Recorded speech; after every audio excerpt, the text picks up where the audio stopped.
Hi, good morning, everyone, and welcome to THG News Today on THG Network with Mervyn Hanley. I'm so happy to be here with you this morning. The news, of course, is powered by Carl & Sons on St. Martin. Normally, in previous news editions, we'll say Carl & Sons with 2 locations on the island, but now it's 3 locations on the island, and I'm very happy to share that news with you, exciting news with you regarding Carl & Sons. They're located, of course, on the Pontville and Colbay, and now they're located in Cahill at the St. Martin Medical Center. Inside the St. Martin Medical Center, you'll find a Carl & Sons. So that is good news for patients, and that is good news for visitors. There is a dining area, a cafe, Carl & Sons Unique Bakery in the hospital there in Cahill. If you have not done so already, we ask that you please subscribe to our YouTube channel. Here's where you do not miss any information. You just be kept abreast on what's happening around you. Let's begin our news for today.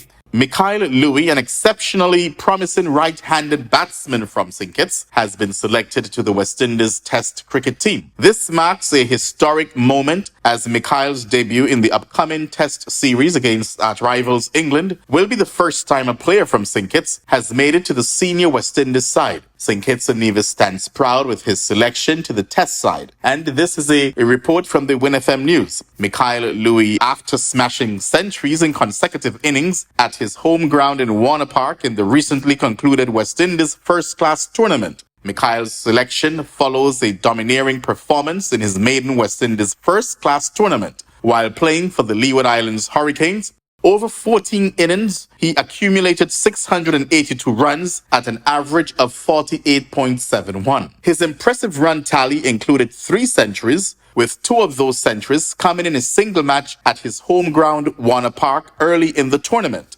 Additionally, Mikyle was one of only 3 players to score 4 or more half-centuries, further underscoring his consistency and skill. Mikyle's achievement not only highlights his remarkable talent, but also marks a significant milestone for cricket on St. Kitts, inspiring young athletes and demonstrating the potential for future success on the international stage. The entire nation eagerly anticipates his contributions to the West Indies Test cricket team and celebrates his momentous occasion. This is a monumental achievement. It underscores the tenacity, perseverance, and hard work that Mikyle has been putting in over the years. This is according to the Minister of Sports, the Honorable Samal Duggins. This is also a blueprint for our young cricketers to follow about how to overcome adversity en route to excellence. Honorable Duggins continued that this is also an indication that the increased thrust in cricket by my government is yielding fruit. The minister also hinted at several initiatives in the pipeline aimed at increasing the brand equity of local cricket. While Nevis has had several representatives on the West Indies senior side, this marks the first time there is a representative from the sister island of St. Kitts. And so we here at THG Network, THG News Today, we congratulate Mikyle. This is definitely a significant achievement.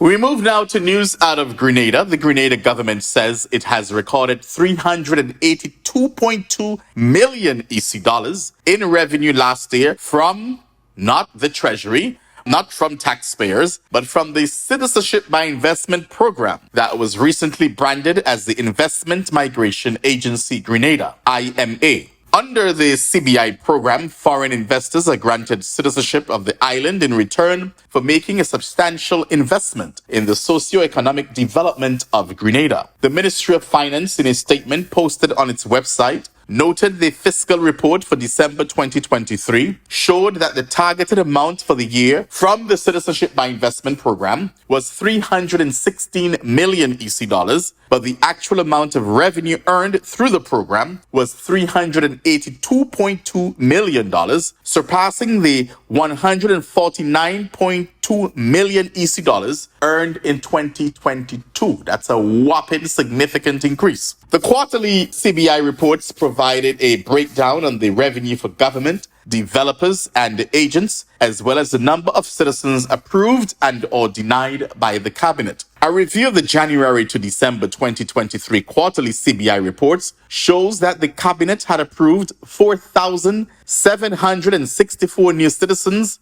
and denied or rejected 58. Let me repeat that. A review of the January to December 2023 quarterly CBI reports shows that the cabinet had approved 4,764 new citizens and denied or rejected 58. For the quarter ending March 2023, the amount approved was 980. For the quarter ending June 2023, it was 1,536. For the quarter ending September 2023, I love how the Grenada is just breaking it down. For the quarter ending September 2023, it was 1,112. And for the quarter ending December 2023, the amount was 1,166. And according to the October to December quarterly report, the cumulative CBI revenue for the year was 1.1 million EC dollars. And from that amount, $671,625 were due to developers. Since coming to office in June 2022, the Dickon Mitchell-led National Democratic Congress administration has not approved any new project for the CBI program. Wow. The 2023 windfall was as a result of Grenada accepting Russian citizens to become citizens through the program, but the government ceased to accept Russian applications as of March 31st, 2023. However, all who applied by March 31st had until November 30th to submit all required information for processing. This has resulted in the government earning of $163.5 million for the first 4 months of 2024. $163 million for the first 4 months in 2024. And the government estimates that in 2024, it will earn $280.6 million from the CBI program. Those were some numbers. Don't you wish you see these numbers in your bank account? Some of you. Some people say money is the root of all evil. Not necessarily so, because there are some good people out there who do good things with money. So this thing about money is the root of all evil is not applicable to everyone.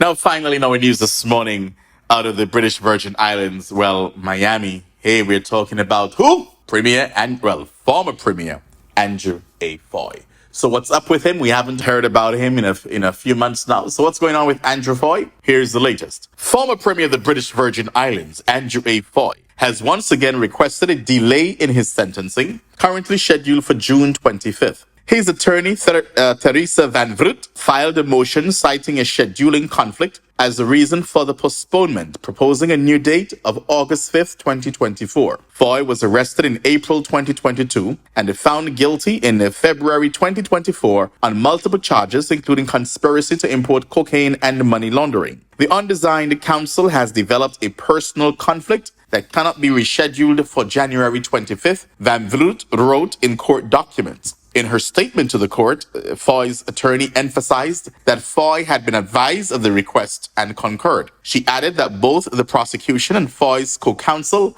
are available for the proposed new sentencing date in August. This is not the first time Fahie's sentencing has been deferred. Originally set for April 2024, the date was pushed to June and now potentially further into the summer, drawing even more public and media scrutiny.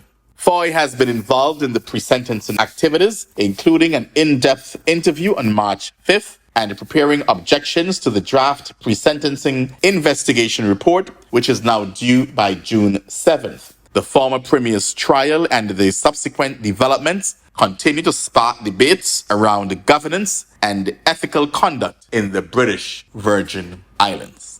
They're up to something. They're buying time for something. That's all I can say. We'll see what happens in August when this comes around again.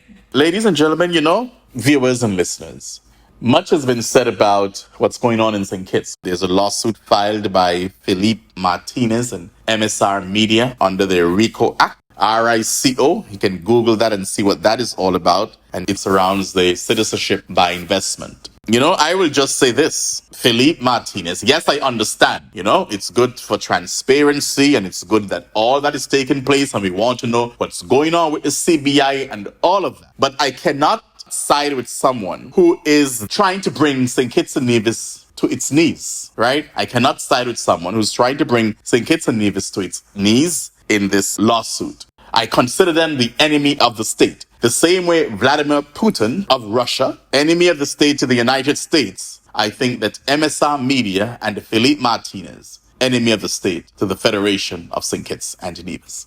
That concludes my news for this morning. Do join me again tomorrow morning, God's willing, at 6 o'clock Atlantic Standard Time for a similar presentation. The news, of course, sponsored by Carl & Sons on St. Martin. Have yourselves a wonderful day. I am Mervyn Hanley. Carl & Sons have been serving the people of St. Martin for over 40 years. And the food and service get better and better. From early morning, customers flock to the bakery for their favorite sandwiches, cakes, pastries, you name it. First thing at mornings and last thing at afternoons, folks rush to Carl & Sons for simply the best. There are 2 locations, Coal Bay and on the Pondville. In Coal Bay, the opening hours are Monday to Friday from 6 a.m. to 6 p.m. On Saturdays, 6 a.m. to 5 p.m. And on Sundays, 6:30 a.m. to 10:30 a.m. and 2 p.m. to 5 p.m. Opening hours on the Pondville, Monday to Friday, 6:30 a.m. to 6 p.m.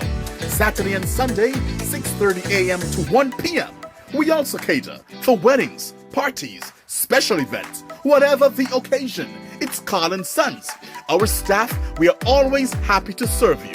Call us today, the Coal Bay location, 721-544-2462. That's 721-544-2462.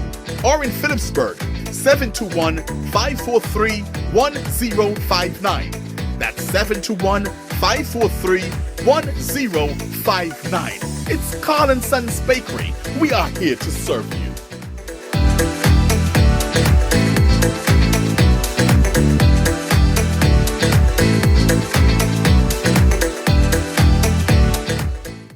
Nevis, satisfy your sweet tooth at Feaser's, the cozy spot in Charlestown, known for its mouth-watering ice cream and dal parade. We are open Monday to Saturday, 8 a.m. to 5 p.m. Come in and sample our patties, sandwiches, air-fried wings with fries, hot dogs, rotis, and now our famous smoothies, in all flavors of course. And don't forget to try the famous bus-up shut and saltfish. It's Feaser's, located at the entrance to the Cotton Ginnery Mall in Charlestown, Nevis. They're also available by phone, so place your order by calling 1-869-665-2458. Don't ask about the rest, just try the best.